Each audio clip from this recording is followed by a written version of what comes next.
Bismillahirrahmanirrahim. Assalamualaikum warahmatullahi wabarakatuh. Waalaikumsalam warahmatullahi wabarakatuh. Selamat malam kepada pemirsa tim Dai Nusantara. Kita bertemu kembali dalam acara tanya jawab dengan Kiai Ageng Magedi. Pada malam hari ini saya akan menanyakan tentang bagaimana cara mengislamkan hati melalui sholat.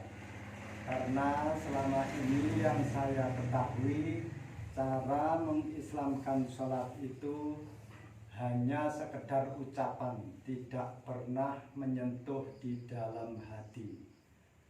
Untuk itu, Mbah Yai Magedi, saya mohon penjelasannya bagaimana cara mengislamkan hati melalui sholat. Waktu saya persilahkan. Assalamualaikum warahmatullahi wabarakatuh. Waalaikumsalam warahmatullahi wabarakatuh. Ini adalah salah satu konten yang kami ralat, yang konten ketujuh ini saya ralat karena kurang konsisten, kedua kali kurang valid.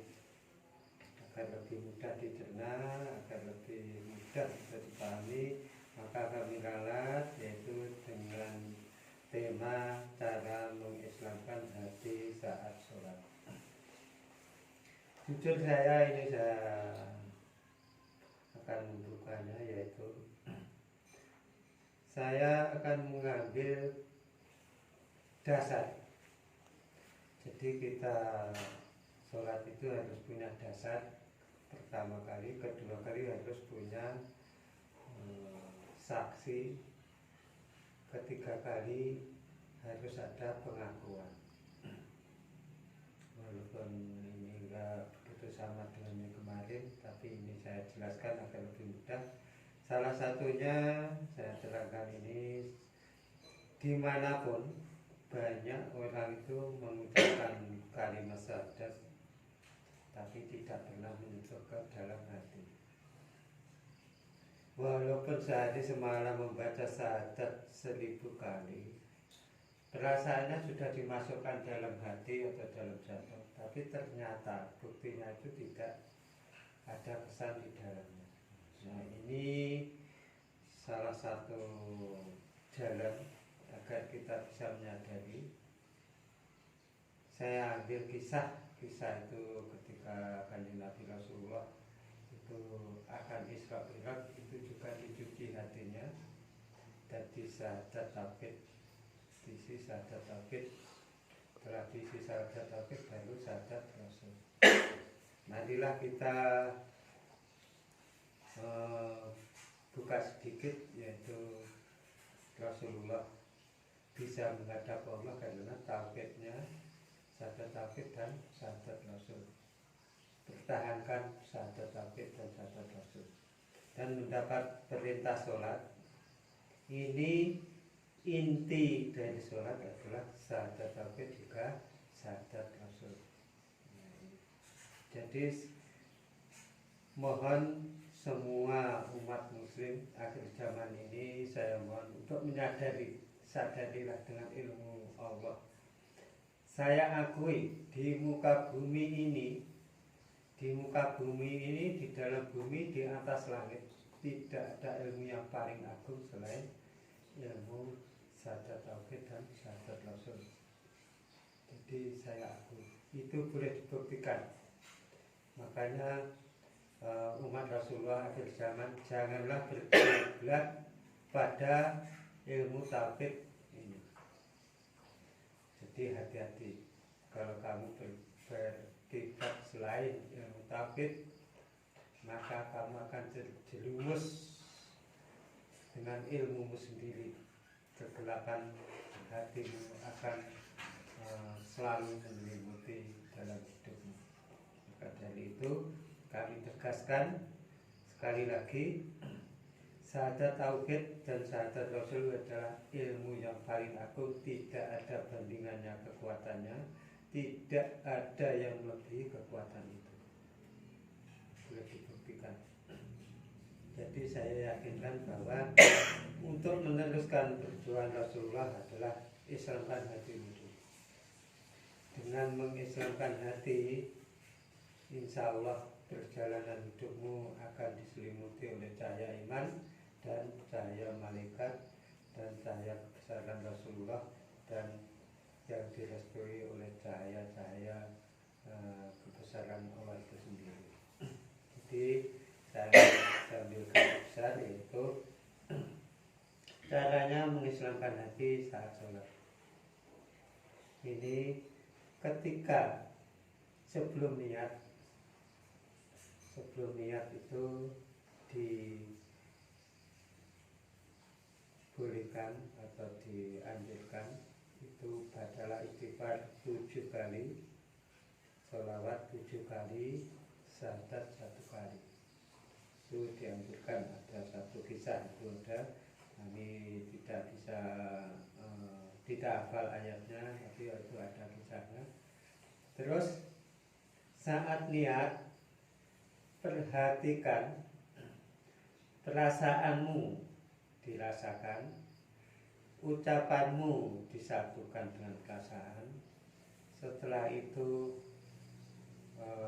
ucapan tadi tujukan pada jiwa atau hatimu atau di dalam jantung.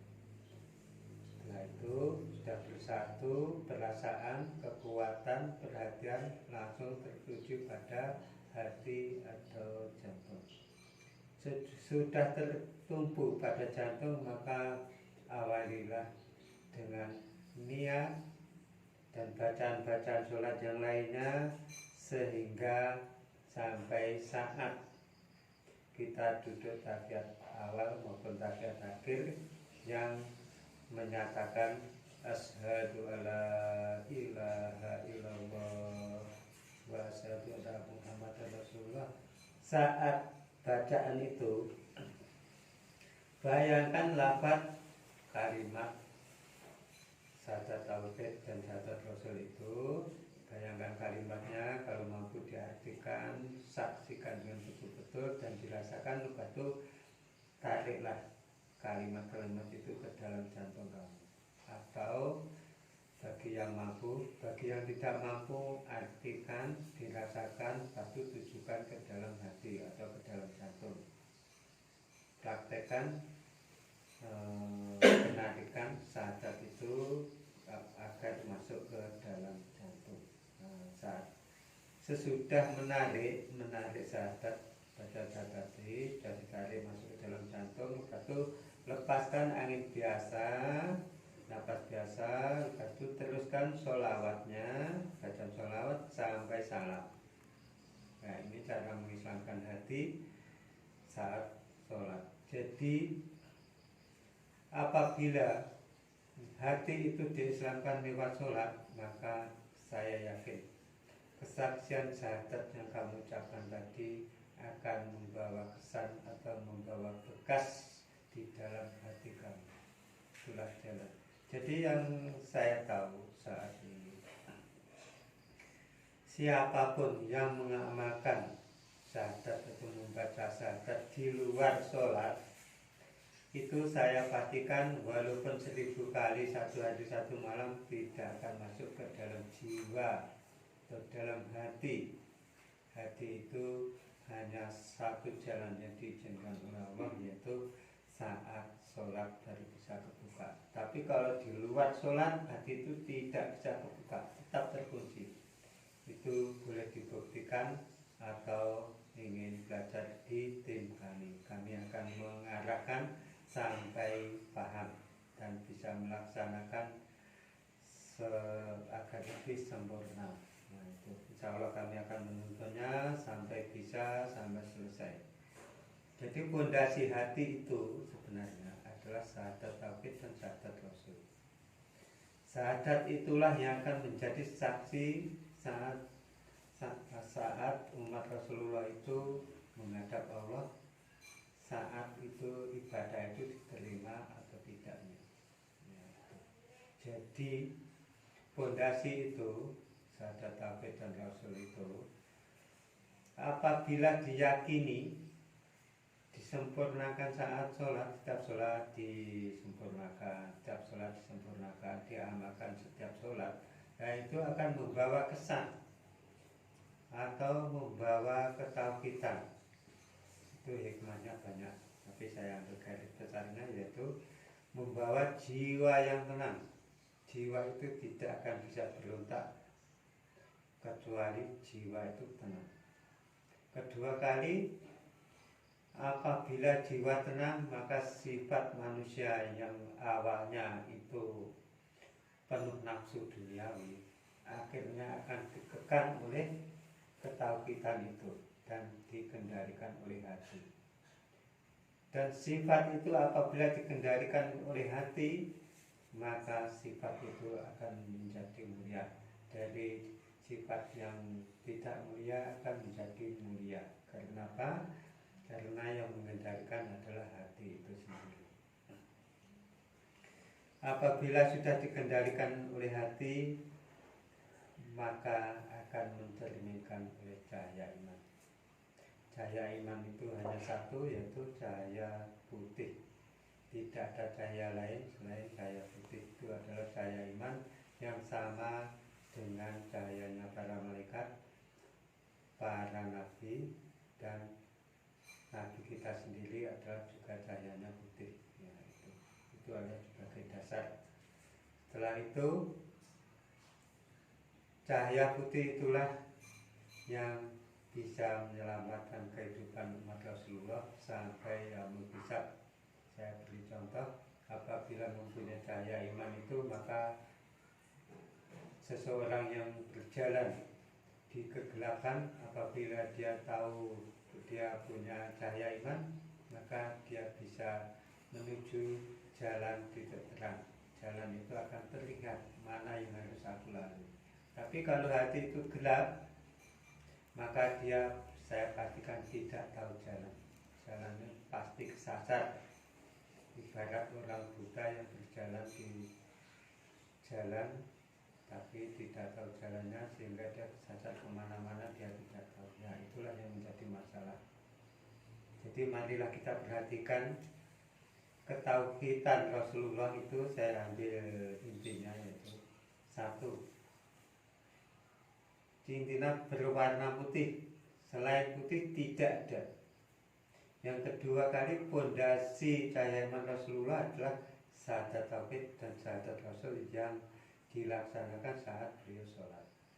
Dengan sholat itulah hati bisa terbuka untuk orang-orang umat Rasulullah akhir zaman maupun umat Rasulullah yang telah lampau.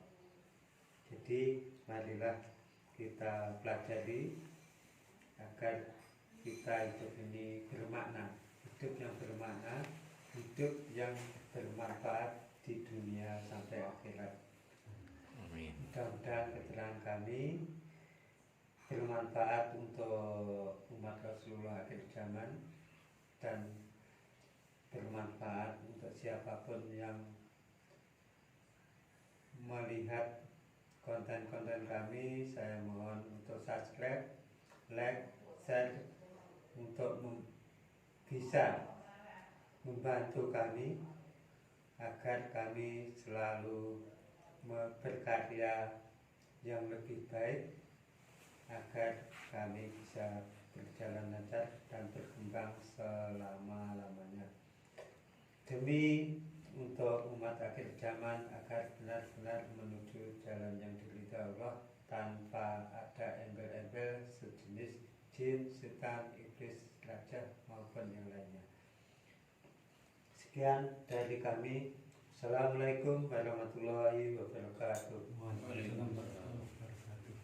Jaya Jai Nusantara. Jaya, Jaya Jai Nusantara. Demikian penjelasan dari Ki Ageng Mageti. Semoga para pemirsa dapat mempraktekannya dalam keseharian. Kami dari tim Dai Nusantara, apabila ada kesalahan mohon maaf yang sebesar-besarnya. Akhirul kalam, wassalamualaikum warahmatullahi wabarakatuh. Waalaikumsalam warahmatullahi wabarakatuh. wabarakatuh.